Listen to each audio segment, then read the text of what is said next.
Zit and Nachi were twin sisters who couldn't be more different, despite sharing the same striking dark skin and expressive brown eyes. At 20 years old, they attended the same university in Lagos, Nigeria, but lived completely opposite lives. Zit, with her long braided hair adorned with colorful beads, was the social butterfly who thrived at parties and gatherings. Her slender frame was always dressed in the latest fashion, and her infectious laugh could be heard across campus. Nachi, on the other hand, preferred the quiet comfort of their shared apartment, her natural afro neatly styled and her gentle eyes often hidden behind reading glasses as she buried herself in books. Despite their differences, the sisters shared an unbreakable bond. Zit never failed to keep Nachi informed of her whereabouts, understanding her introverted twin's need for security and connection. This ritual had become second nature to both of them over the years. On this particular evening, Zit called Nachi with her usual cheerful energy. "Sister, I'm heading to a party tonight, don't wait up for me." Her voice bubbled with excitement through the phone. Nachi, sitting cross-legged on her bed with a textbook in her lap, smiled at her sister's enthusiasm. "Where is it this time? You know I need the address." "Of course. I'll text you the location. Once I get there, you worry too much, Nachi." Zit's laughter was warm and reassuring. Hours passed.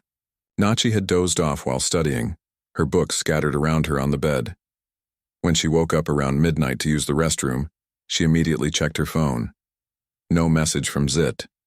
This was unlike her sister, who was religious about sending her location updates. Nachi's heart began to race as she dialed Zit's number. The phone rang endlessly with no answer. She tried again and again, each unanswered call adding to her growing panic. Zit never ignored her calls, especially not multiple ones.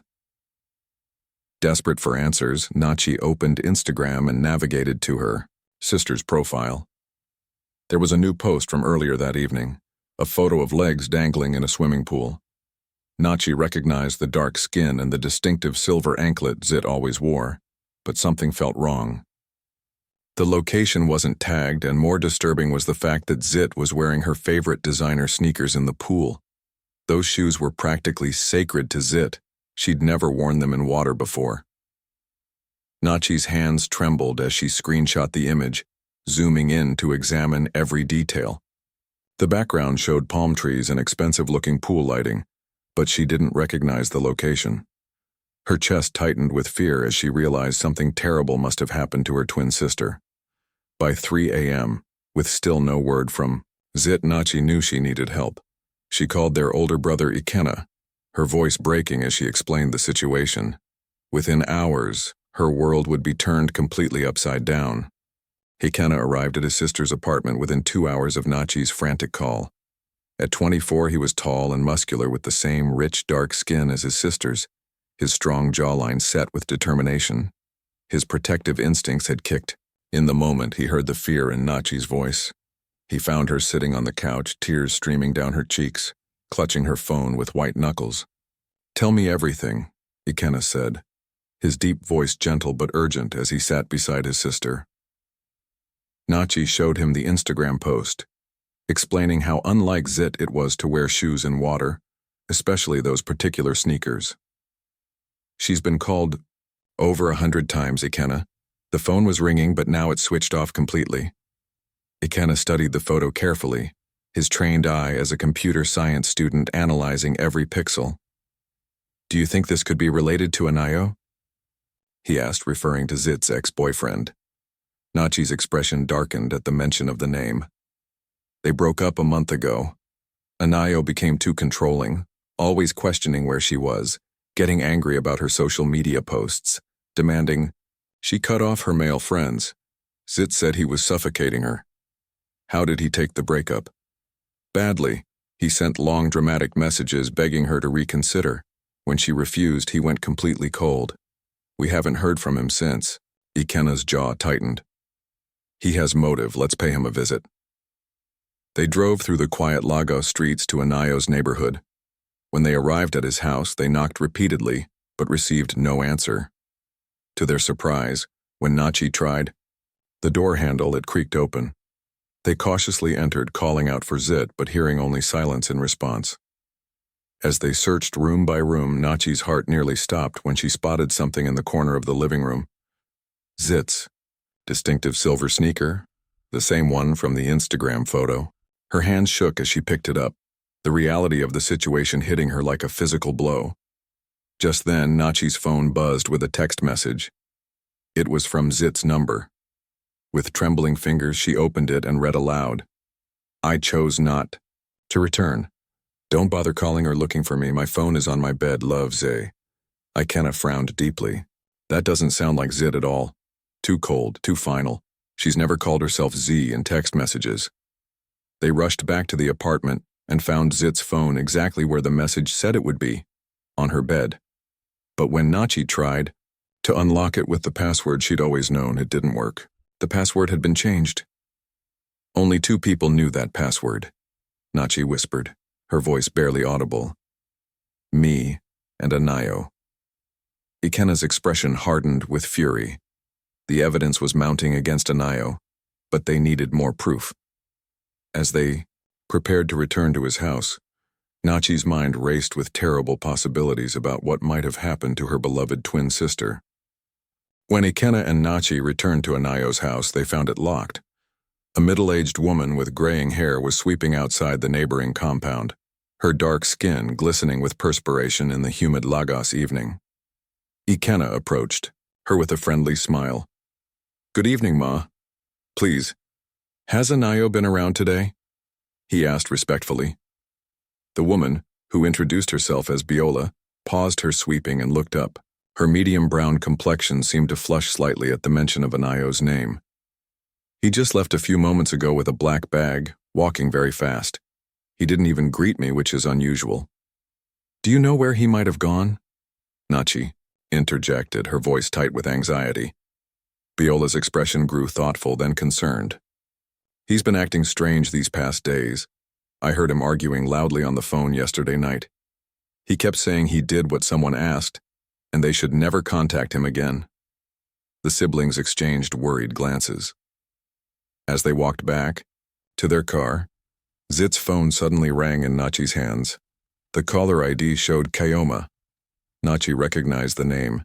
Zit's best friend, a petite 19-year-old with warm brown skin who ran a small perfume business to pay her university fees. Nachi answered but remained silent, curious about what Kioma might say. Zit, have you told them yet? Kioma's voice came through clearly. When no one responded, she continued calling Zit's name before hanging up, assuming it was a poor connection. Nachi's blood ran cold. She knew something was happening and expected Zit to tell someone about it. But yesterday, Kioma told me she hadn't seen Zit after lectures and had no idea where she was. She lied, Ikenna said grimly. We need to follow her. They drove to Kioma's apartment building and waited. Within an hour, they saw her emerge, a slight figure with her hair in simple braids, carrying her usual small business bag. But instead of being alone, she got into a car with a man. As the vehicle passed under a streetlight, both siblings gasped in recognition. That's Anayo, Nachi whispered. They followed the car through the winding Lagos streets until it stopped at a large house with an expansive compound. Nachi's heart nearly stopped when she saw the swimming pool. It was identical to the one in the Instagram photo, complete with the palm trees and expensive lighting. From their hidden vantage point, they watched as Kioma and Anayo walked toward the main house, their voices carrying in the still night air. They appeared to be arguing intensely. What were you thinking, Anayo? Kioma's voice was sharp with anger. I thought you said she was with you. How can she be missing now? Her sister called me and I had to lie because I couldn't explain that you two are back together. Anayo, a medium-built young man with carefully styled hair, ran his hands over his face in frustration. She left me at the party after some woman approached her. The woman warned her to stay away from me. What woman? Kioma demanded. Biola, Anayo admitted reluctantly. My neighbor. She's been obsessed with me for years. When Zit and I broke up, Biola thought she had a chance. We were together once, but I never had feelings for her. Nachi realized they had been chasing the wrong lead. It wasn't about Biola's obsession. Something else entirely had happened. To Zit, After that confrontation at the party, the truth was more sinister than they had imagined. Racing back through the Lagos streets, Ikenna and Nachi's hearts pounded with a mixture of hope and terror. The pieces were finally falling into place, but not in the way they had expected. As they processed what they had overheard, a chilling realization hit them. Anayo's story about Zit leaving the party angry didn't explain her complete disappearance or the planted evidence. "He's been lying this whole time," Nachi said, her voice barely above a whisper. "The neighbor, the argument with Biola, it's all misdirection. He's the one who has Zit." When they arrived back at Anayo's house, they noticed the compound was eerily quiet. Too quiet. Instead of knocking on the front door, Nachi decided to circle around to the back of the property. As she crept along the side of the house, her dark skin helping her blend into the shadows, she heard something that made her blood freeze. A faint, muffled crying sound coming from what appeared to be a back room. "Ikenna," she whispered urgently, gesturing for her brother to join her. Together, they approached the small window at the back of the house. Through the glass, they could see into a sparsely furnished room. There, in the corner, was Zit. Their beautiful, vibrant sister was bound with rope, her wrists and ankles tied tightly. Her long braided hair was disheveled, her clothes torn, and even in the dim light they could see that her dark skin was marked with bruises. A gag covered her mouth, but her eyes, those same expressive brown eyes they both shared, were wide with terror and exhaustion. Without hesitation, Ikenna used his strength to break down the back door. The sound of splintering wood echoed through the night as they rushed inside. "Zit! Sister, we're here!" Nachi cried out, falling to her knees beside her twin. Zit's eyes filled with tears of relief as she saw her siblings. Through the gag, she made desperate, muffled sounds, trying to communicate with them. Ikenna quickly untied the ropes while Nachi gently removed the gag from her sister's mouth. "It's okay. We've got you now," Nachi whispered, her own tears flowing freely as she helped Zit sit up. "It was Anayo," Zit gasped, her voice hoarse and weak. "He drugged me at the party. When I confronted him about sleeping with Biola, he became enraged. He said if he couldn't have me, no one would. He planned to sell my organs and then kill me, making it look like I chose to disappear." Just then, they heard the front door of the house open. Heavy footsteps approached the hallway. Anayo had returned. Ikenna grabbed a curtain rod from the window and positioned himself behind the door, his muscular frame tense and ready. Nachi helped Zit move to the far corner of the room, both sisters crouching low. Anayo entered the hallway, casually. But when he saw the broken back door and the empty room where Zit had been bound, panic flashed across his face. He rushed toward the room, and as he stepped through the doorway, Ikenna struck. The curtain rod connected hard with Anayo's face, and he stumbled backward. Before he could recover, Ikenna had tackled him to the ground. "How could you do this to her?"